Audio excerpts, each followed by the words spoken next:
চাচা চাচা বাড়ি ঘর এত সাজানো কেন? আর হেনা কোথায়?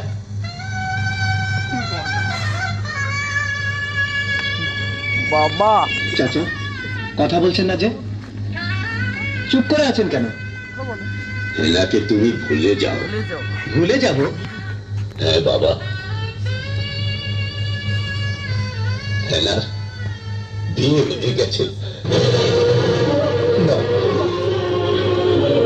না, হেনার বিয়ে হতে পারে না।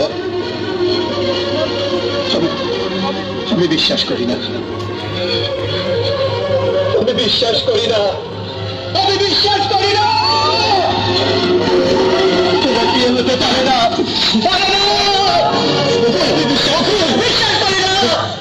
চাচা, চাচা বলুন, আপনি যা বলছেন সব মিথ্যে। হেনার বিয়ে হতে পারে না, পারে না। বিশ্বাস করো বাবা, এতক্ষণের মধ্যে লঞ্চ ঘাটে পৌঁছে গেছে।